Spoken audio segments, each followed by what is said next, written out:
Fala pessoal, tudo bem com vocês? Eu espero que todos estejam muito bem e com saúde. Bom, eu estou aqui hoje para falar do próximo concurso do TSE. Só podemos ter uma certeza, né? Língua portuguesa estará lá na sua prova. Pois é, com base nisso, hoje nós vamos receber o professor José Maria.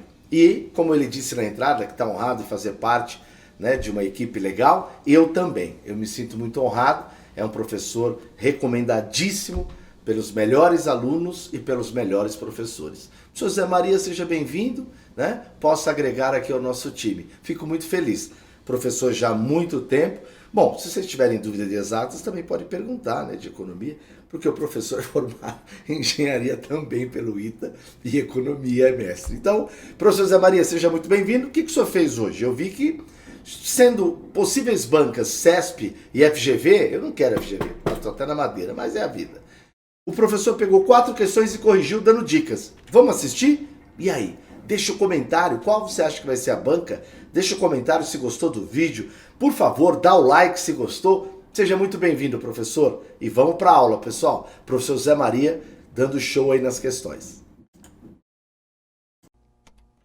Fala pessoal, tudo jóia? Enorme prazer em me dirigir a vocês. Eu sou o professor José Maria, professor de língua portuguesa. É um prazer, uma satisfação fazer parte deste grande time, deste time aí de professores excepcionais, que é o time de professores do NEAF, tá? Muito honrado de fazer parte do grupo, tá? Pessoal, eu trouxe aqui 4 questõezinhas de língua portuguesa, pessoal. 2 da banca Sebrasp, tá? E 2 da banca FGV. Você que está estudando aí para as carreiras de tribunais, você, por exemplo, que está vislumbrando aí TSE, né, pessoal? Daqui a pouco explode esse edital, né? Daqui a pouco explode esse edital. E essas 2 bancas que eu aqui vou apresentar, elas são cotadíssimas para organizar esse certame e outros, né? E outros certames aí também na área de tribunais, tá, pessoal?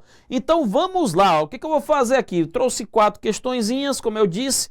Vou aqui esmiuçar um pouquinho um conteúdo teórico para vocês, dando algumas dicas, tá? Que são, obviamente, não são suficientes para você fazer qualquer prova, mas são ali importantes para você começar a resolver muitas e muitas questões, tá?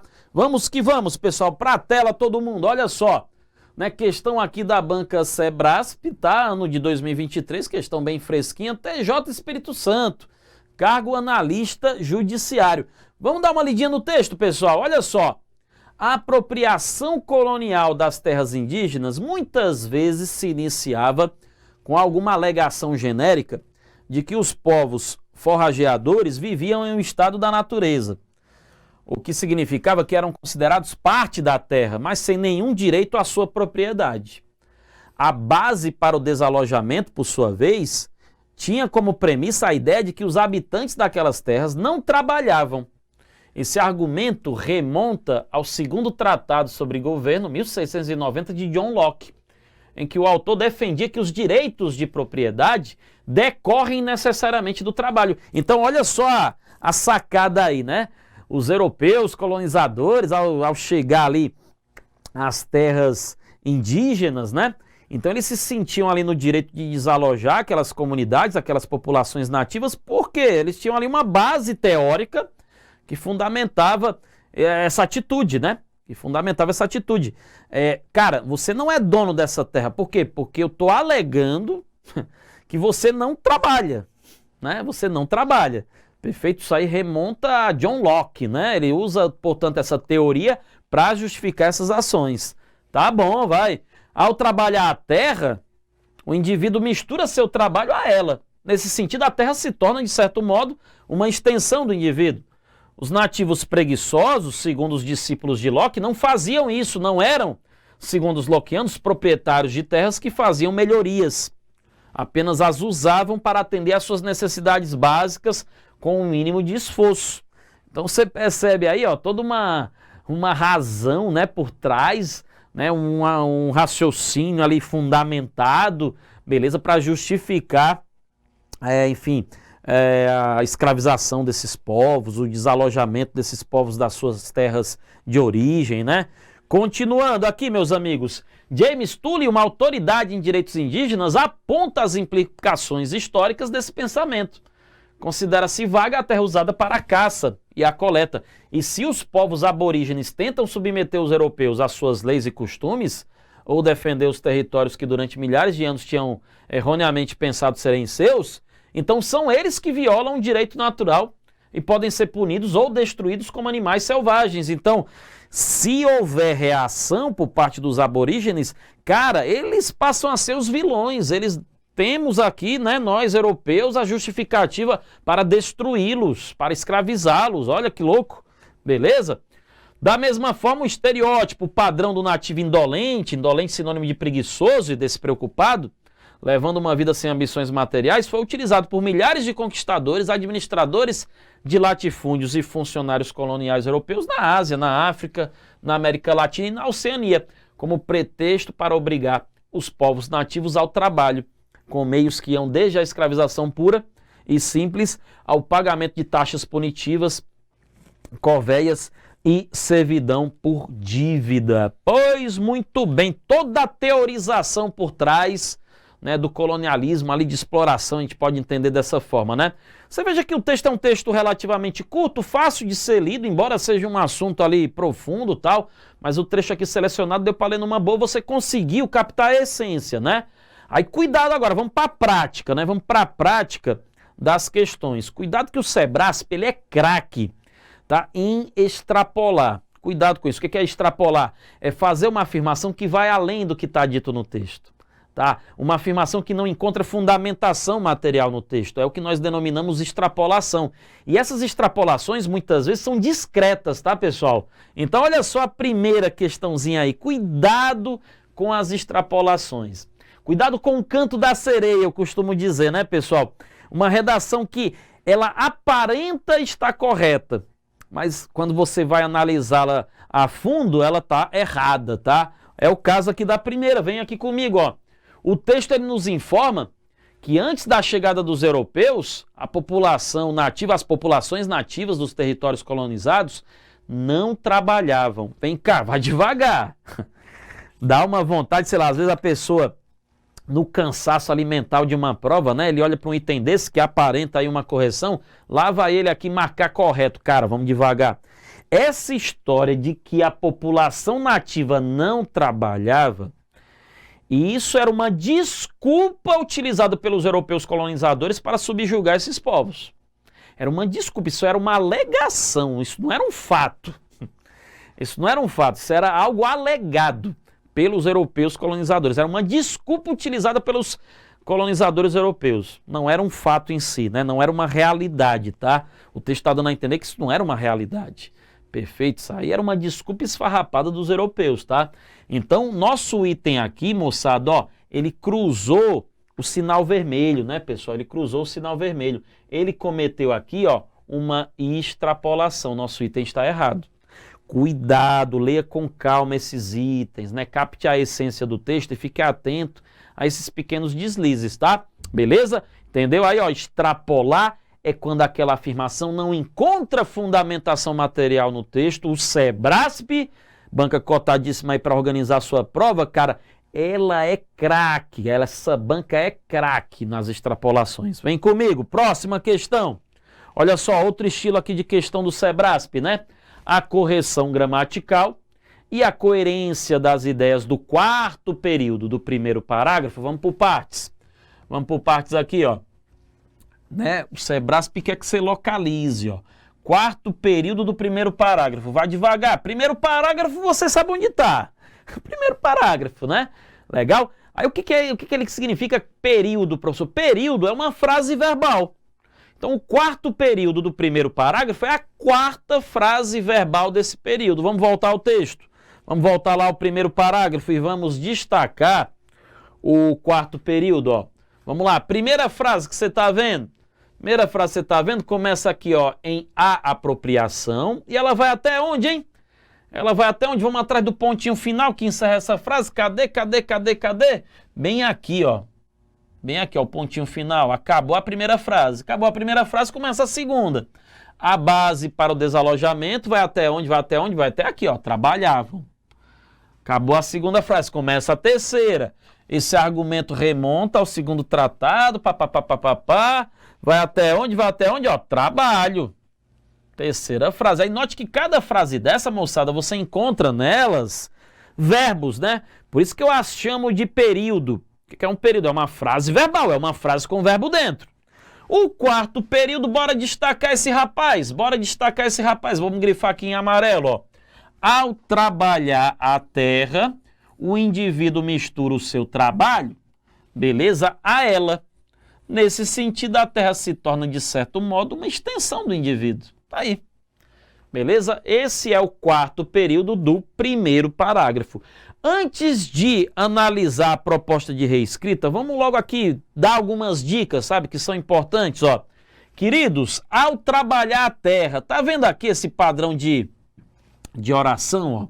Ao trabalhar a terra, tá? Ao se analisar o problema, ao se verificar a falha, cara, essas orações que nós chamamos de reduzidas, porque elas não apresentam ali conjunção, e o verbo está ali amarrado numa das três formas nominais, no caso aqui infinitivo, né? Esse padrão, ó, ao trabalhar a terra, ao se analisar o problema, ao se verificar uma falha, temos aí um valor semântico de tempo, viu, pessoal? Pega essa dica, tá? Ao trabalhar a terra, quando você for desenvolver essa oração, quando você for fazer aparecer ali um conector, você vai fazer assim, ó, quando se trabalha a terra, ao se analisar o problema, quando se analisa o problema, ao chegar à coordenação, ó, assim que você chegar à coordenação, logo que você chegar à coordenação, quando você chegar à coordenação, a acepção aí é de tempo, pessoal. Então, na hora de desenvolver, vai ter que aparecer um quando. Ó, por que eu digo isso? Porque, ó, olha a proposta de reescrita aqui, ó, dito e feito, né, cara? Dito e feito, ó. Perfeito, ó. O sujeito, ele mistura o seu trabalho à terra, ó, quando a cultiva. Percebe aqui, olha, quem apareceu quando, como previsto, né? Ao se cultivar a terra, ou seja, quando o indivíduo cultiva a terra, beleza? Maravilha. Ele se mistura a ela, né? Maravilha, senhores. Apareceu quando, conforme previsto. O que o aluno acha estranho aqui? O que o aluno acha estranho? Esse tanto de vírgula aqui, pelo amor de Deus, é muita vírgula, professor? Tá errado isso aí? Tá não, cara. Cada vírgula dessa daí tem uma justificativa. Vamos justificar cada uma dessas vírgulas e aprender esse conteúdo teórico, pode ser? Vamos lá. A primeira vírgula que eu circulei aqui de vermelhinho, ela tá antes do i. Aí perceba, muita gente diz assim, pô, professor, eu aprendi que não pode ter vírgula antes do i. Calma. Antes do i aditivo, realmente você não tem necessidade de empregar a vírgula. Mas existe uma situação em que se é permitido o emprego da vírgula antes do i de caráter aditivo. Que situação é essa? Quando você tem orações conectadas pelo i aditivo com sujeitos diferentes. Com sujeitos diferentes, você emprega essa vírgula para mostrar para todo mundo que o sujeito está mudando. Ó, perceba, olha do i para a esquerda, rapaz. Aí você encontra a oração quando a cultiva. Quem é que cultiva aí? É o sujeito, né? O sujeito a cultiva. O sujeito, né? Cuidado aí com o trocadilho. Ó. O sujeito da forma verbal cultiva é o sujeito. É o sujeito, o indivíduo. Beleza? Quando você olha do i para a direita, ó, perfeito? Quem é que passa a ser uma parte dele, né? Ó, ela. Ela quem, né? Ela quem? A terra, tá certo? Ela quem? A terra, né? Maravilha? Essa é a lógica. Então mudou o sujeito, né, pessoal? Como mudou o sujeito, ó, é possível pôr uma vírgula antes do i aditivo. É obrigatório? Não. Obrigatório não é. É proibido? Proibido também não é. É facultativo, tá? Você põe se você quiser. Legal? Professor, beleza. E estas vírgulas que estão aqui, ó, isolando o assim, exatamente. Essa vírgula que está depois do i. Na verdade, não é o i que está pedindo essa vírgula aí circulada em azul. A vírgula que está depois do i, ela está casada com essa vírgula depois do assim, ó. O assim, moçada, é uma conjunção que está numa posição intercalada. Ela está no meio da nossa frase, certo? Ela está no meio da nossa frase. Ela precisa, portanto, ó, ser isolada por vírgulas. Uma vírgula numa bandinha e a vírgula noutra bandinha. Tá certo? Eu tenho que ter esse casamento aí. Eu não posso deixar a vírgula só depois do assim. Tá? Não posso deixar a vírgula só depois do assim. Tem que ficar antes do assim também. Legal, legal, legal? Show de bola. E a vírgula que está aqui, professor, pegar outra cor, pegar aqui um pretinho aqui, ó. Em alguma medida. Em alguma medida. Perfeito, você tem aí um elemento, né, um elemento adverbial deslocado. Esse elemento adverbial deslocado, tá? Ele está no meio da frase. De novo, se ele está no meio da frase, ele precisa ser isolado por vírgula. Vírgula numa banda, vírgula noutra banda, tá?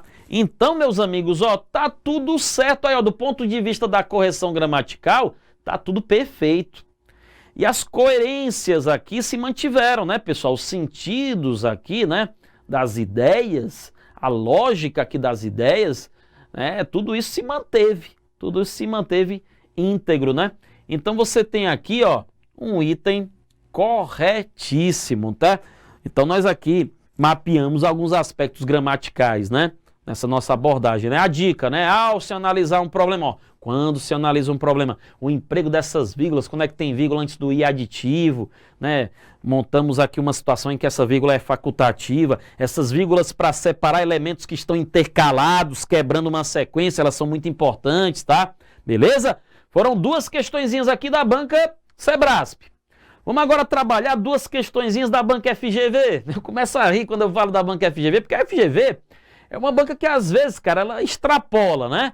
Ela às vezes, confesso pra você, ela viaja, né, cara? Ela viaja, ela inventa aí uns gabaritos meio malucos, tá? Perfeito. Nem os professores chegam num consenso, né? Mas enfim, muitas questões da FGV são questões também muito bem elaboradas, muito lógicas, tá?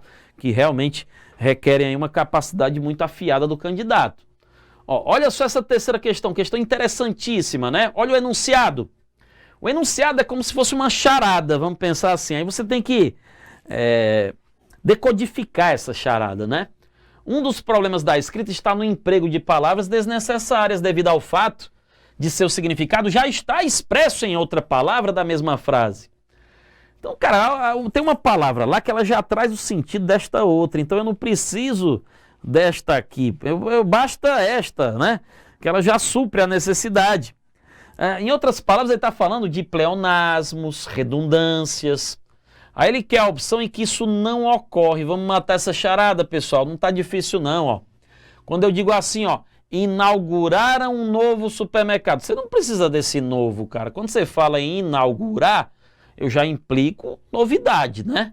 Eu já trago aí com o verbo inaugurar a ideia de novidade. Beleza? Vou pular a letra B, ó. A letra C, a viagem ficou totalmente grátis. Rapaz, totalmente grátis, não ficou parcialmente grátis? Faz sentido isso? Ficou só um pouquinho grátis? Não. Grátis já implica que ninguém gastou nada, foi tudo na faixa, né? Como a gente fala, tá certo? Ó, o jogador estava mancando visivelmente. Cara, se você percebeu que ele estava mancando, é porque você viu que ele estava mancando. Tá? Então veja, se visivelmente não faz sentido. Não faz sentido, porque mancar já implica que você está vendo ali, ó. Né, a pessoa puxando ali a perninha, né? O teatro ficou completamente lotado. Ele ficou parcialmente. Não, cara, se ele está lotado, é porque ele está com a sua capacidade completa. Então, eu não preciso desse completamente, né, pessoal? Eu não preciso desse completamente, não faz sentido. Letra B é a nossa resposta, tá? A gente poderia questionar aqui na letra B outra coisa, a coerência, né? O crescimento zero. Cara, não faz sentido se falar crescimento zero, porque crescimento implica, sei lá, um crescimento de 1%, 2%, 3%, né? Algo maior do que zero. Beleza, a gente pode questionar a coerência, mas não a redundância, tá? Não há redundância aqui, tá? Porque o crescimento que nós tivemos não foi um crescimento acima do esperado, abaixo do esperado, foi um crescimento zero. Foi um crescimento zero, tá certo? Beleza? Então, redundância não há. De fato, eu preciso da presença aqui desta palavra, perfeito, para que realmente o sentido ali se complete, né? Perfeito? Não há redundância. O que nós podemos questionar é a coerência, que é o que eu vou falar aqui na próxima questão, tá? Crescer implica, sabe, uma quantidade aí acima de zero. A gente poderia pensar dessa forma, né? Mas zero aqui é uma palavra neste contexto desnecessária? Não, ela se faz necessária para que a gente entenda que não cresceu. Perfeito? Maravilha? Então, letra B é o nosso gabarito. Por fim, meus amigos, a questão de número 4. Ó. Estávamos falando de coerência, né? Falamos o que? Da redundância na questão anterior. E agora vamos falar da coerência. Na verdade, ele quer a frase incoerente. O que é algo coerente, pessoal, aos olhos da FGV? É algo que tem lógica, é algo que tem pé e cabeça, é algo que dito ali faz sentido. Perfeito? Algo incoerente, algo que dito ali não faz sentido, não tem pé e cabeça. Ó. Vamos aqui comigo. Ele quer a opção incoerente, né? A redação incoerente. O jogo não saiu do 0-0. Cara, tudo ok, né? Não ficou empatado, 0-0, ninguém fez gol nenhum. O Beck foi o autor de um gol contra. Acontece, né? O zagueiro aí entregou aí o jogo, fez um gol contra. Olha a letra D, o jogador foi expulso sob vaias.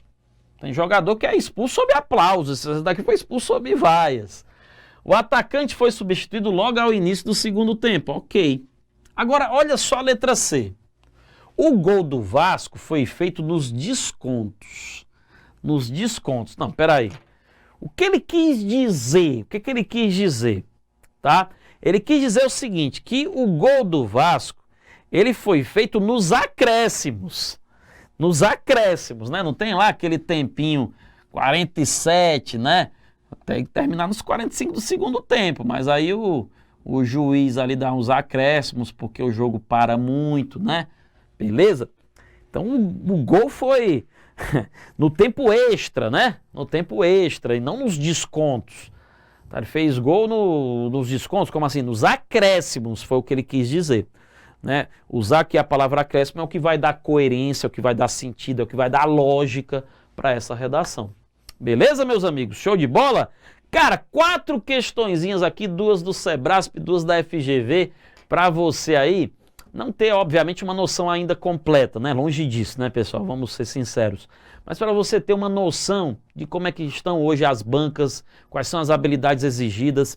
Então, às vezes a gente pensa que é muito conteúdo, né, que a gente precisa estudar. Cara, na verdade, hoje é mais prática, tá certo? Reiterada, do que propriamente acúmulo de conteúdo de informação. Claro, tem todo o conteúdo que você precisa estudar, não é pouca coisa, tá? Mas, sobretudo, você precisa de prática, de resolver muitas questões, principalmente de provas anteriores, para você ganhar traquejo, para você ganhar desenvoltura, para você conseguir decodificar as charadas dos enunciados. Perfeito? Espero que vocês tenham gostado. Muito obrigado mais uma vez pela audiência de vocês e podem contar comigo na caminhada aí rumo à sua aprovação, tá? Grande abraço a todos, fiquem com Deus. Tchau, tchau, pessoal.